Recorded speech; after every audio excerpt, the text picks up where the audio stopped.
In a harrowing sequence of natural disasters, China found itself battling not just one, but two catastrophic threats on July 30th, 2025. What began as a tropical storm spiraled into a national emergency when Tropical Storm Koumei made landfall along China's southeastern coastline, only to be followed hours later by a powerful 8.8 magnitude earthquake off Russia's Kamchatka Peninsula, triggering regional tsunami warnings.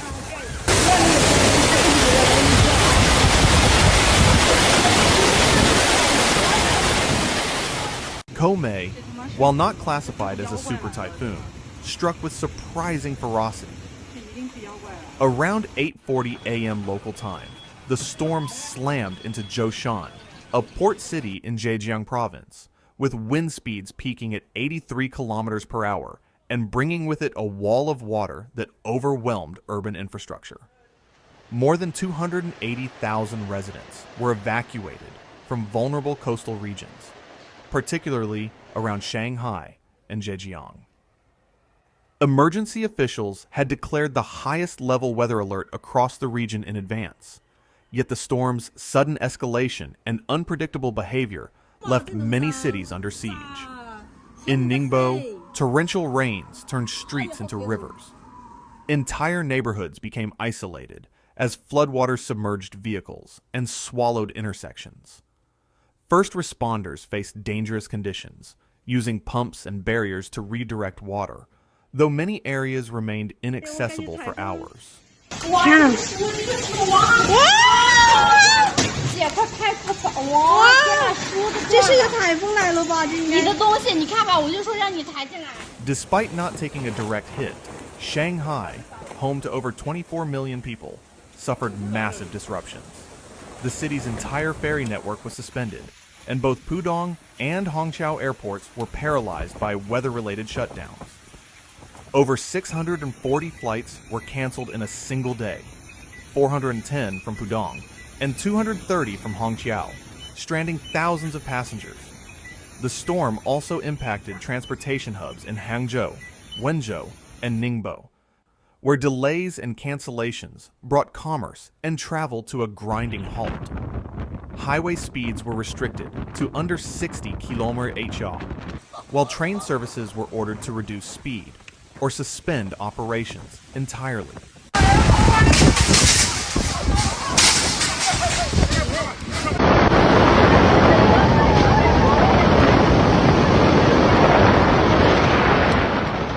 Even more unusual was what occurred inland. In Chengdu, the capital of Sichuan province, residents were caught off guard by a violent hailstorm. Occurring during the peak of summer, the event was described as apocalyptic by some locals. Skies darkened suddenly in the early afternoon, followed by heavy downpours and wind gusts. Within minutes, hailstones up to 3 centimeters, 1.2 inches, in diameter began pounding rooftops, shattering windows, and damaging cars. One dealership reported heavy losses with visibly shaken employees, including one who tearfully noted they had never seen hail this size in Chengdu before. In Shuangliu district, fierce winds uprooted trees and damaged power lines, causing widespread blackouts. Businesses closed, roads were jammed, and emergency crews were stretched thin across the sprawling city. Oh, holy shit! Oh my god!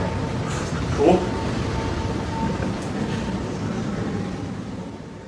As if one crisis wasn't enough, just as officials were coordinating disaster relief on the eastern seaboard, a magnitude 8.8 earthquake struck off the Kamchatka Peninsula in Russia, nearly 4,000 kilometers northeast of Shanghai. Within minutes, China's National Marine Forecasting Center issued tsunami alerts, warning that waves up to 1 meter, 3.3 feet, could reach the shores of Shanghai and Zhoushan by early evening. Unlike tropical storms that can be tracked and forecast, tsunamis offer little warning, moving swiftly across oceans with devastating force.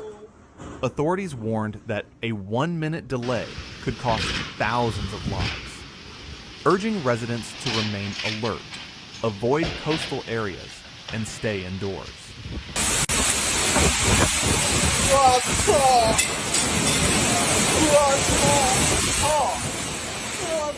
Koumei was never expected to be catastrophic. Classified as a tropical storm, not even a full typhoon, many residents were caught off guard by the scale of the storm's damage. But what made this disaster particularly dangerous was its unpredictability. The storm wasn't just about wind or rain, said one emergency response official in Shanghai.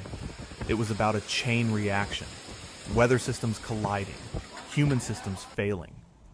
Koumei was quiet at first, but then everything hit all at once.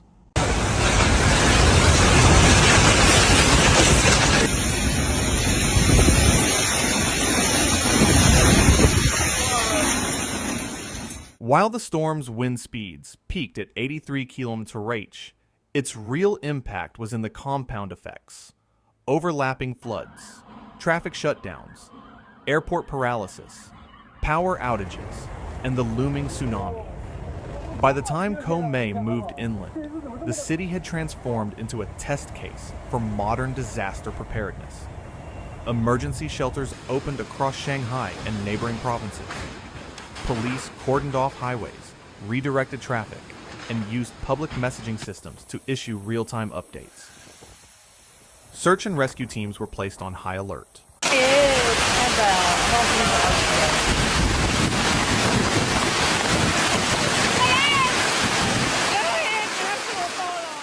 Perhaps most bizarrely, in the midst of disaster, Shanghai Disneyland and Legoland both remained open.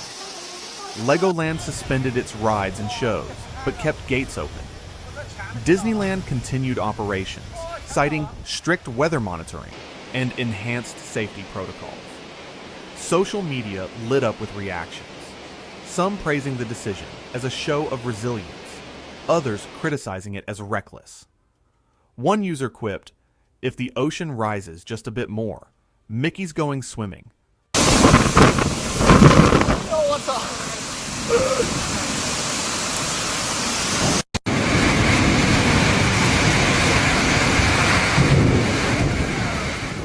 July 30th, 2025 will not be remembered for a super typhoon. It will be remembered for a series of overlapping crises, from the sky, the sea, and deep underground. Koumei wasn't the strongest storm to hit China, but it was among the most chaotic and unsettling. In Shanghai alone, over 280,000 residents were displaced. Tens of thousands of travelers left stranded, and infrastructure pushed to its limits. Emergency authorities responded swiftly and decisively, proving that even in the face of nature's fury, preparedness and coordination matter. Still, experts warn that complacency is no longer an option. The convergence of climate instability and seismic activity paints a grim picture of what urban resilience must look like in the 21st century.